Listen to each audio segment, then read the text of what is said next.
yaa warra suusii foonii qabdan namoonni foon nyaatan malee torbee hin geenye ji'a ga'uu hin dandeenye dhugaan isiniin jedha salphattan maaliif jennaan wanta nyaataa jirtan maal akka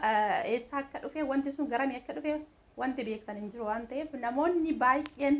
foon suuqiidhaa bittanii fayyadamtan dhugaan isiniin jedha isinitti haa hafu akaakilti kuduraawwan garaagaraa fayyadama dhugaan isiniin jedha maaliif jennaan eessa maaltu akka hojjetame maaltu akka qalamee fide wanti beekamaan hin jiru kun akkuma kanatti micayyoo waan kana aggaallatte garuu tarii ishiin ofishiiti nyaattee ta'uu danda'a waan kana xirixaareewwan adda addaa agarteetu iyyuu kan jara kana fiddee isheen aggaallatte mucaa kanatti himtee isheen jara kana ifa baastee jechuudha waaqayyo ishee eebbisu dhugaa lubbuu namoota hedduu tarafsiisteerti waaqayyo ishee eebbisu maaliif jenna ani kana yeroo jalqabaatiif kanaan immoo hin maratti kana durra furdaa kana durra qallaadha jette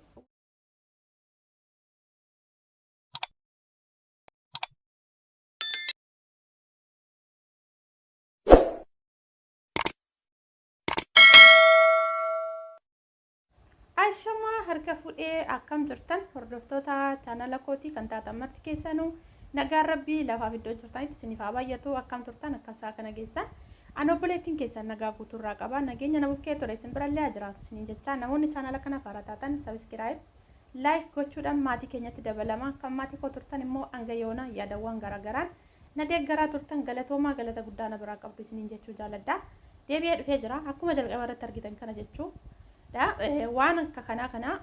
kana dura gurraan dhagee malee akka kanatti ija kootiin akka kanatti waan akkasii kana namni yeroo irraa dubbatu maaliif jennaan ija koon hin agarre jechuudha dhugaan isiniin jedha mucaa viidiyoo kana waraabee gadhiise irratti jechuudha dhaqeen yuutuuba isaarra galee nallalizim jedheetuma jechuudha dhugaa qaamni koo muluu isaa jechuudha akka nama elektiriikiin qabee na nazare maaliif akka ta'e hin beeku dhugaan isiniin jedha maaliin amananii yookaas immoo namni kamiyyuu jechuudha በተለይ namni suusii qabu hin jira namni foon osoo hin nyaatin olee hin bulle kan torbeen keenya jira jechuudha dhugaa dubbachuuf jechuudha hagam takka ani beeku dhugaa rabbii jechuudha ani nasrure bakka deebi'eetuma waan akka sanaa kan nyaadhu miti kan ijaan garagaree ilaalu natti hin fakkaanne maaliif jennaan baay'ee tokko bakka keessi keessan isin qollifama wasfaatiin keessanii jechuudha dhugumaan dhugaatti kun Itoophiyaa keessatti taa'atii jira jennaan jechuudha yeroo baay'ee asallaa irratti jechuudha qeeraa isaatiitu jira asumatti akkas godhanii gara alaatti fe'u kanuma mootummaan beeku jira gaafa jedhanii namanne hanga yoonayyuu jechuudha soba jechaa tan ture jechuudha haa ta'u malee immoo isaan as keessatti namni fayyadamu hin jiru garuu biyya irratti alatti fe'ama asallaa irratti ni jira qeeraan isaanii akkuma kanatti qalaniiti biyya alaatti fe'ama jedhamee ture dhageera waan kana jechuudha micayyoo wayii takka illee gwaaddanyaa kan koo turte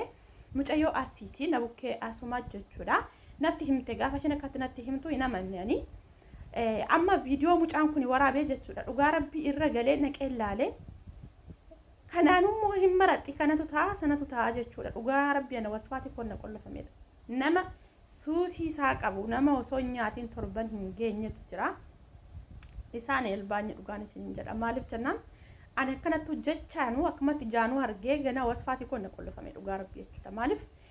yeroo baay'ee biyyumaan jiru kanatti yookaan biyya arabaa kanatti jechuudha hamma narra ga'utti nyaadheen beeku foon jechuudha foon erga biyyarraa ba'ee jechuudha biyya keenya alatti biyya nama jiru biyya arabaa kanatti jechuudha maali waan inni irraa dhufu maaliif tan beeka hin jedha kuni kaa sababa biyya halagaa ta'eefan akkas jedhe kan biyya keenyas kun akka kanatti maalitti beekina maalitti beeka ilmi namaa amma micayyoon kuni waa irratti iyyuu hubatteeti yookaas immoo iyyuu nyaachisanii jiru jettee ollaadha waan taateef nyaattee agartee yookaas immoo waan tokko xirxaaree tokkoon kan jara kana aggaallatte yookaan jarri kun akka isaan akka kanatti aggaallatamu kan goote jechuudha dhugaa rabbii jechuudha namni osoo hin beekin kan namummaa isaa dagatee jira jechuudha maaliif jennaan maalitti beekama wantuma suuqii bitanii fayyadaman kana maalitti beekan dhugaa rabbii hin beekan biyya keenya garamitti akka deemaa jiru rabbiifu baay'ee tokko waan surun nama jedhu waan nama tsagennan bakka maaliif jennaan kanaan immoo mucaa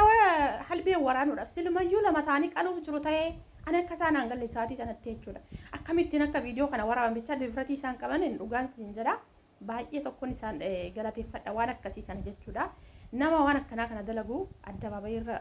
oolchanii aggaallaxuun iyyuu waan guddaa tokko namni sirraa barata fakkeenyaaf immoo namni waan tokko waan ijaa'ina garre waan ragaggatamaa yookaan wanti foon sun garamii akka dhufe osoo hin beekne hin nyaatu ilmi namaa kana booda dhugaa namni ofamane ani hin beeku dhugaa baay'ee tokko ulfaata maaliif jennaan ni ulfaata maaliif garamii akka isaan fidaniiti biyya nyaachisan hin beekamu kaa keessattuu suuqidha warri nagadan mana foonitii suuqidha dhaqee warri bitee nyaatu ni ulfaata jechuudha baadiyyaatti illee yookaan immoo magaalaadhuma ta'eetu warri manatti qalanii nyaatan hin jiru sanallee dhugaan isin jedha garuu ani garaan ilma namaa yoo tola jedhee foonitti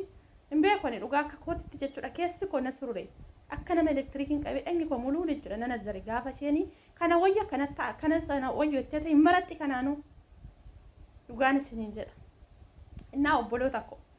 isin ilbaanni warri baay'een hin jirtu hunda miti namni foon keessattuu biyyuma arabaa kanarra jiraatanii ijoollee baay'een ijaazaa ba'anii waa'ee foonii nyaata kana nyaata Itoophiyaa kan ta'e kana yeroo baay'ee jechuudha namni suusii ta'eetiin iyyuu xalabaniillee manatti nyaatantu jira jechuudha garuu har'a qabaati waan inni irraa dhufu sababa hin beekneef eessaa fe'amee akka dhufu waan hin beekneef waan akkasii irraa of qusadhaan isin jedha maaliif jennaan dhugaa kuni ani akka amantaa ortodoksiitti jechuudha kan qalanii nyaatanii miti meeshaa waan akkasii tuqeyyuu ta'ee jennaan jechuudha ani hin beeku garuu ni ulfaata maaliif jennaan baay'ee tokko ulfaata biyyatti amma harreen yoo kan nanni yaada dadaa xiqqoo ta'ee jechuudha harreen dhukkubsattee yeroo baay'ee jechuudha duuf kaatee jennaan faazariin ganaa dura osoo isheen lubbuun keessaan bahin fidee bakkeetti geessee jechuudha bineensa bakkeetti geessee bakkeedha achi gaafa lubbuun keessaa baatu achi bineensi nyaatee jechuudha kan ganaa namni ani hin beeku dhugaa haasa'uufitti iyyuu baay'ee tokko ulfaata baay'ee tokko nama sagannana maalumaaf iyyuu ani hin beeku biyya keenya garamitti akka deemaa jirtu hin beeku walumaa galatti jireenyi soo waddade jireenyi akka malee yoo ta'e maali dhugaan isin jedha cubbuu hin dabarre yookaas immoo ofiillee cubbuu seenanii ilma namaallee karaa rabbiitirra qabuun gaarummaa hin qabu ani hin beeku baay'ee ulfaata waaqayyo bichaan lubboona nu haa kennu nama karaa isaa yaadatu nu haa taasisu rabbiini baay'ee tokko ulfaata dhugaa rabbii ani hin beeku waa'een biyya keenya gaafatti yaadanii kallattii garaagaraa kallattii kamiin jechuudha ni ulfaata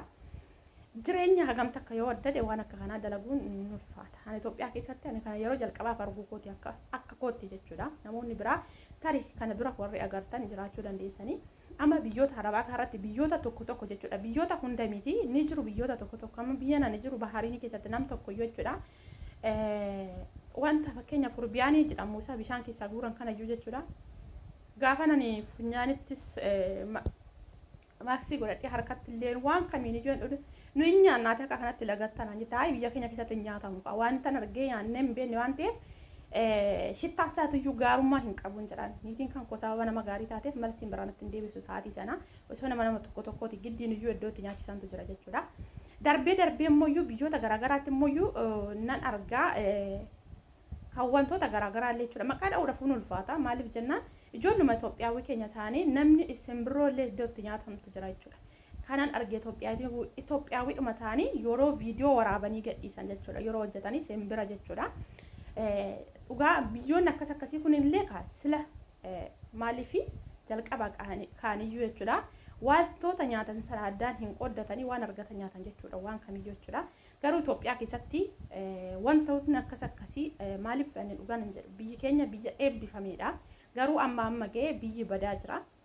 hin beeku dhugaa wanti gamatti ilaallee namatti gamatti yookaas immoo nama biraarratti ilaalleeti kolfaa haasaadhu naanna'ee gara biyya keenyatti galaa jira waaqayyo bichaan nama karaa isaa yaadatu nu haa taasisu waan akka kanaa kana dhugaan isin jedha gizeedha namni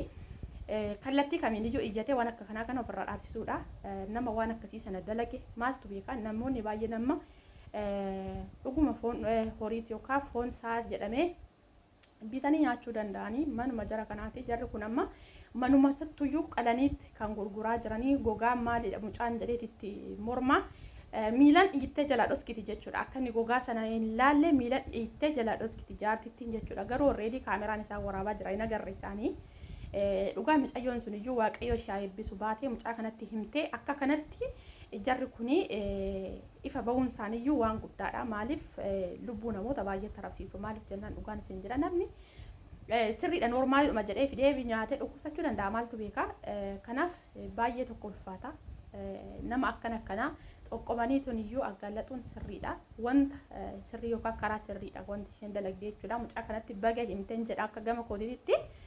kanaaf obboloota koo namni suusii akkasii qabdanii suusii foonii nyaattan malee torban ji'a hin geenye irraa of qusadhaadha wanti amanamaa hin jiru eessaa dhufee maal takka ta'ee wanti nyaataa jirtan beekamaa miti irraa of eegaa isiniin jedha mana keessanitti biyyatti galtanii maatii keessan biratti wanta ijaan agartan tokko kan maatiin keessan qalanii isin fuulduratti waan agartan tokko yoo ta'e nyaadhaa rakkoon qabu kanaan alatti suuqiidhaa foon bitnee nyaanna suuqiidhaa waan akkasii fayyadamna isaa dhugaa isinitti hafu dhugaa baay'ee tokko nama surra wasfaaliin nama qollifama nyaatan biraayyuu nyaachuuf jechuudha kanaaf waaqayyo bichaan biyya keenyatti dhugaan isiniin jedha rabbi nagaa haa buusu biyyi keenya hin beeku gara badaa jira walumaa galatti jechuudha waaqayyo nagaan ufaa fidu